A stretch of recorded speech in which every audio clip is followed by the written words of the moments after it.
This man was charged with a terrible crime while the real killer was hiding in plain sight. People were very, very quick to assume that Christopher Jeffries was guilty. This really was trial by media, and the outcome was decided very, very quickly.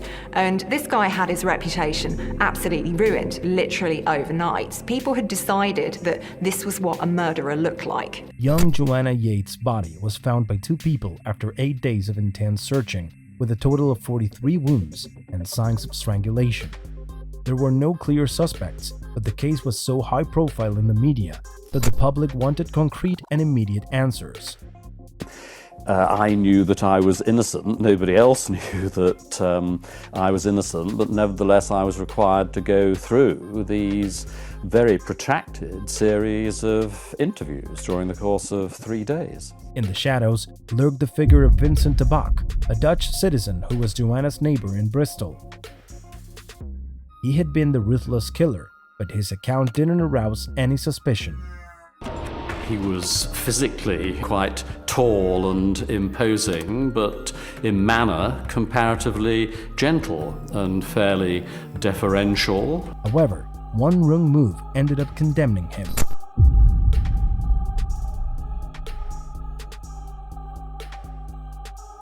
Well, Vincent Tabak, after Christopher Jeffries was arrested, saw a narrative developing. He saw that Christopher Jeffries had been labelled as a murderer, and he literally could not help himself. He wanted to help this storyline along, so he called the police and he said, well, yeah, actually, I remember now that my landlord was out and about on the evening that Joanna Yates disappeared, and I saw that his car was parked the other way round the next morning, and wasn't that strange? The account Tabak gave was very different from the one he had, so the police decided to collect a DNA sample from him, which would eventually prove that he was Joanna's killer.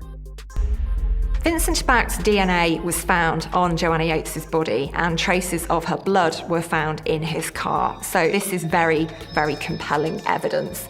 Now, Tabak's reaction to this, when he was arrested, was to basically construct himself as the victim. Vincent Tabak had found in Joanna his obsession, and when their partners decided to go out around Christmas, he finally carried out his most macabre plan.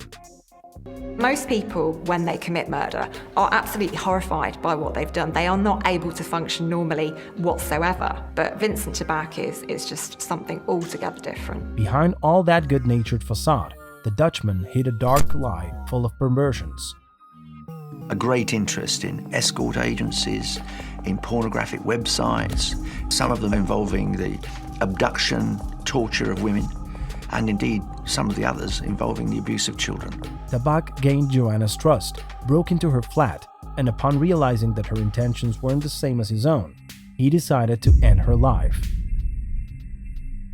The macabre crime introduced a dark protagonist who will finally pay with his life in prison. However, until the last moment, he kept on trying to lie. He claims that Joanna came on to him. She'd been leading him on. She'd been encouraging him. She'd been flirting with him. And that he'd gone to kind of follow up on that.